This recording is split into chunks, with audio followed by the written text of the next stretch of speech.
11:05. Saludos, buenos días. Gracias a cada uno de nuestros oyentes por la permanencia en la sintonía con la Z101. Saludos a la alta gerencia que siempre pone a disposición del pueblo dominicano esta estación con los objetivos de informar, orientar y educar a este maravilloso pueblo dominicano. Hoy es lunes 26 de agosto, año 2024.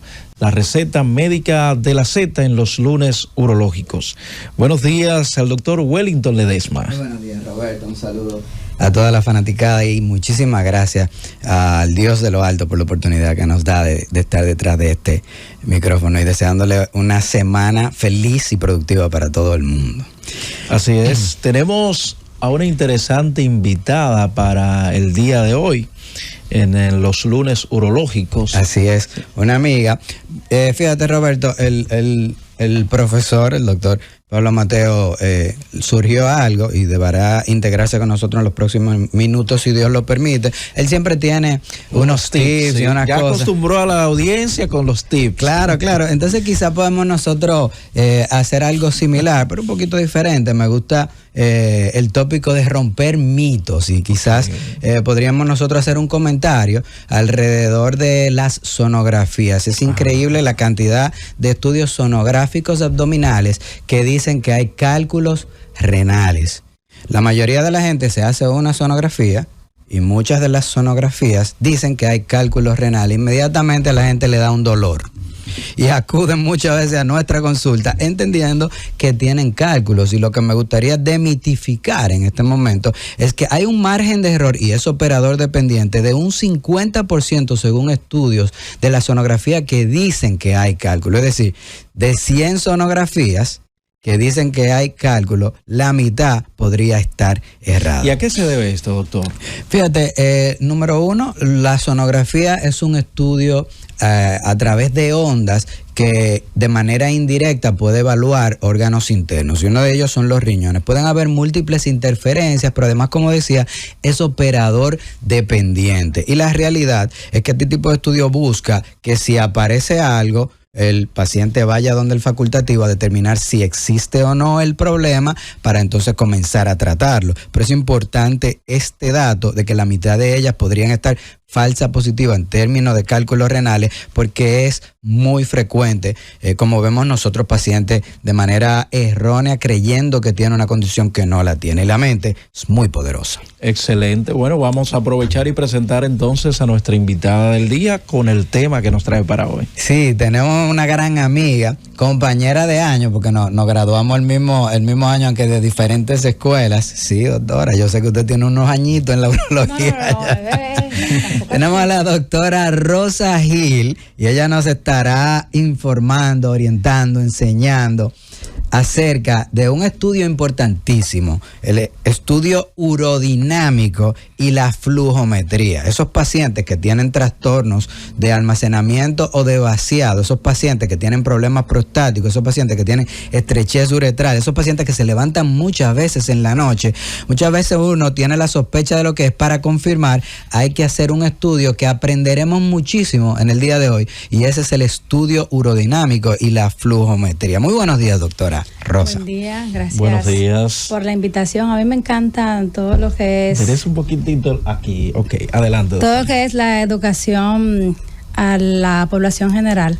Porque es como dice Wellington, y como todos sabemos, hay tantos mitos, y lo difícil que es sacarle al paciente una idea que viene ya con un sesgo o con la experiencia del vecino o del compañero. Para mí es un placer estar aquí. Gracias por la invitación. Entonces vamos inmediatamente quizá a decir de manera simple, en palabras llanas, para que la gente vaya entendiendo qué es una flujometría, un estudio urodinámico. ¿Cuál sería la diferencia de estas? Bueno, la urodinamia como tal, es un tipo de estudio donde se estudia, valga la redundancia, la funcionabilidad del sistema vesical uretral, ese conjunto, donde ya vamos a tomar en cuenta todos los trastornos de vaciado y de llenado que pueda tener el individuo. Y eso va a ir incluido desde la flujometría, el diario miccional, que es donde empieza el estudio, y otras series de elementos, para no abundar mucho en esta parte, que se toman en cuenta durante el estudio. Una flujometría no es más que una relación del volumen de orina en un periodo de tiempo. O sea, un paciente me va a orinar 500 cc en qué cantidad de tiempo, y cuando vemos ese parámetro y nos da una curva, eso nos va a dar una percepción de cómo está su función de ese conjunto al momento del vaciado. Porque aunque todas las curvas son diferentes, hay unos patrones que se ven relacionados en cuanto a lo que sería la normalidad. O sea, tenemos un gráfico que nos podría orientar en cuando un paciente está orinando bien o cuando un paciente está orinando mal. Es un estudio simple, donde solamente se requiere que el paciente tenga deseo de orinar, pero nos da cierta información, porque todo el paciente dice, yo orino bien. Entonces, cuando orina, va a durar 1 minuto orinando. Si no tiene nadie que lo esté esperando, durar 1 minuto orinando no está mal, y ni siquiera lo nota. Ahora bien, si es por establecimiento, se supone que una persona normal debería orinar un aproximado de 350 cc a 500 en un periodo de 20 segundos. Entonces, ese sistema de regulación hace que, aunque tú empiezas con un chorro lento, en lo que la vejiga se presiona y empieza a salir por la uretra, se va regulando y tenemos una curva que inicia de manera lenta, pero que va tomando una curvita y va bajando de la misma manera. Entonces, ya de esos parámetros uno va partiendo para saber cuándo un paciente orina bien o cuándo hay un trastorno en la micción que tengamos que investigar. ¿Y cuáles serían los factores que trastornan esa micción, doctora? En el hombre lo más frecuente es la próstata. Okay. ¿Verdad? Que está interfiriendo en ese sistema de vaciado. Pero como decía Wellington al inicio, también están los pacientes que tienen estenosis en la uretra, también están los pacientes que tienen trastornos del llenado, o sea, de contracciones involuntarias de la vejiga. Entonces, son síntomas urinarios. O sea, es un estudio que tú se lo mandas a hacer a un paciente que ya tenga síntomas, pero también es recomendado en un paciente de una primera evaluación. Rosa, tú sabes que los pacientes muchas veces van a nuestro consultorio porque tienen problemas en los riñones, porque tienen problemas en las vías urinarias. Todo el mundo sabe, que nos está escuchando, que los riñones filtran la sangre y producen esta orina. Y esta orina baja a través de las vías urinarias altas, los uréteres y los cálices mayores y menores, la pelvis, uréteres, hasta la vejiga donde se almacena. El estudio urodinámico es un estudio que evalúa la vía urinaria completa o algunos segmentos de esta vía urinaria. No, y eso es algo que sí uno siempre tiene que tomar en cuenta, porque por ejemplo hay veces que el paciente dice, yo orino bien, porque orina mucho, y cuando tú vas a evaluar en el estudio urodinamico es las vías urinarias inferiores, o sea, la vejiga tiene una capacidad de almacenamiento, que es lo que se puede alterar, que puede ser que tú vayas a orinar con menos cantidad, como también ir a orinar después de sobrepasar los 500 cc, que también es una sobredistensión, pero hay pacientes que se van acostumbrando y eso ya no sería doloroso. Entonces, es solamente cómo se va ese mecanismo de almacenamiento vesical y también en el momento del vaciado. Eso es lo que uno va a estudiar con el estudio hidrodinámico. Porque producir orina es sobre el riñón. ¿Qué va a ser la diferencia entre no orino porque no produzco orina a no orino porque no tengo sensación o deseo de orinar, no me dan, o porque cuando voy y orino dejo un residuo miccional elevado, pero nada más orino un poquito? Entonces ahí es donde se marca la diferencia en ese estudio. Pero esa falta de sensación podría ser algo neurológico. Claro que sí, o sea, la vejiga te va dando síntomas. Los síntomas urinarios te están avisando de que algo está pasando. Entonces, en el hombre que casi no tiene síntomas y se va acostumbrando a esos síntomas, porque ¿cuántas veces te levantas por la noche? 1 o 2 veces. ¿Cuántas veces te levantas por la noche? ¿Es normal? ¿Cuánto es normal? 8, 10 veces. Por cuestión de costumbre. Este año me levanté 1 vez. Al año siguiente 2. Al tercer año 3. Pero como ya tú estás acostumbrado 2 veces, 1 vez más, como que no te va haciendo tanto, como que no es nada diferente, porque fue 1 vez más. Acostumbrando. Exactamente, por la lentitud de la sintomatología. Pero mientras tú vas haciendo eso, la vejiga va esforzándose más y llega un momento en que pierde capacidad, pierde sensibilidad y también pierde esa capacidad de contracción, y por eso muchas veces el paciente orina mucho orina poco en cantidad. Usted habló acerca de que los hombres, uno de los principales factores es la próstata. ¿Podríamos decir que estos fallos miccionales se ven más en los pacientes añosos? Claro.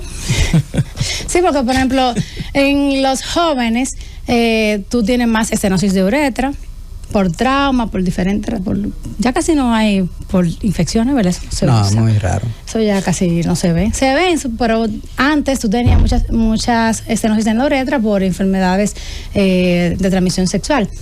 Pero ahora jóvenes, usualmente por trauma, por patologías de nacimiento, pero usualmente sí, en el hombre más adulto, donde hay crecimiento prostático, y también en jóvenes, que esos son los pacientes ideales para urodinamia.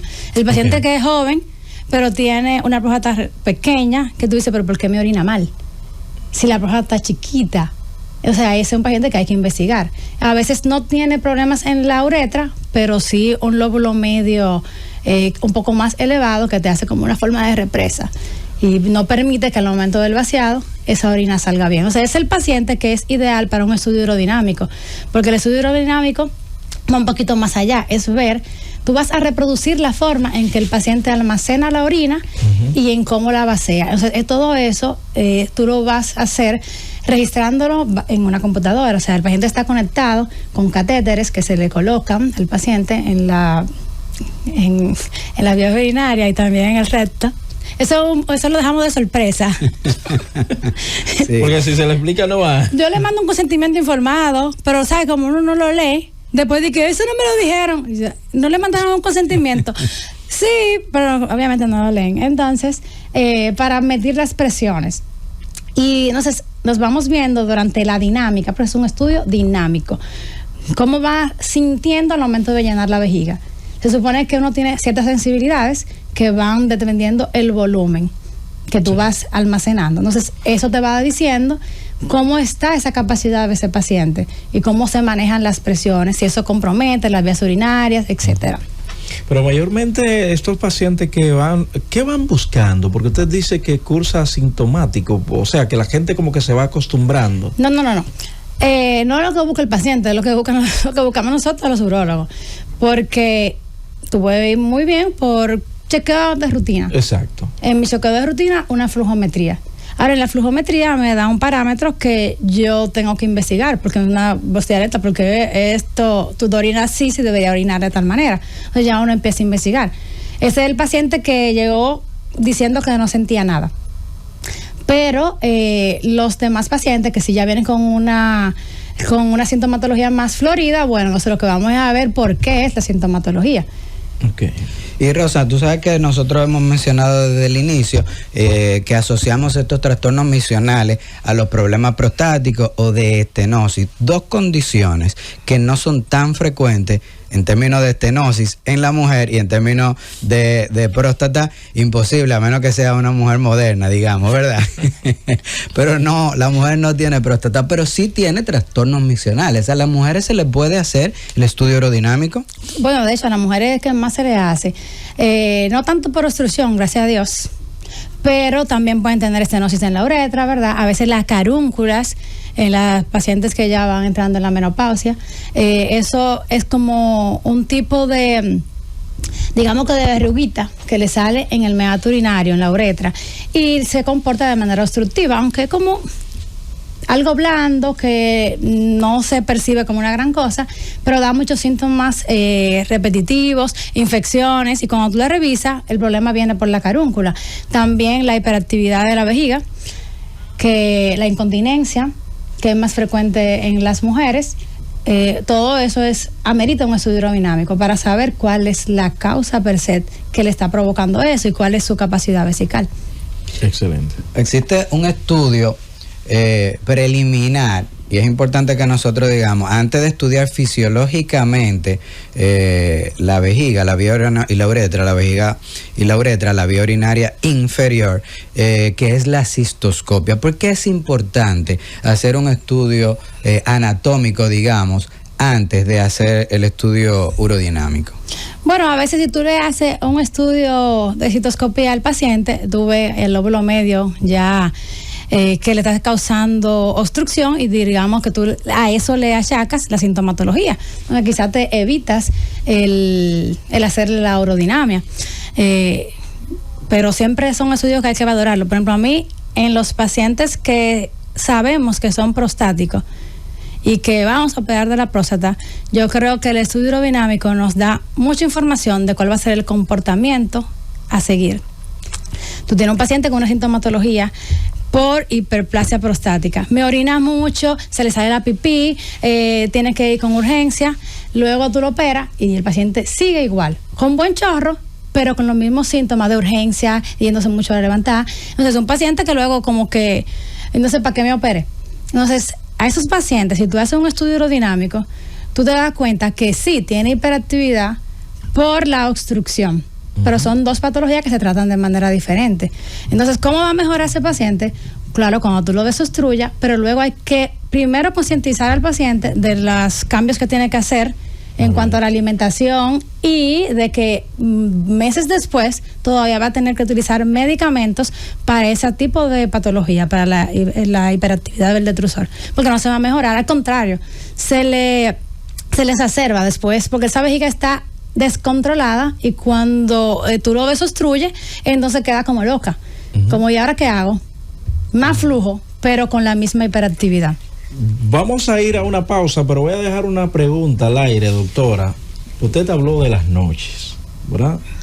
¿Cuál sería vamos a decir, la cantidad normal que una persona debería despertarse para ir al baño de noche? A propósito de aquellos que dicen, yo me levanto 2 y 3 veces, yo estoy orinando bien. ¿Cuántas veces te levantas? Llévatelo.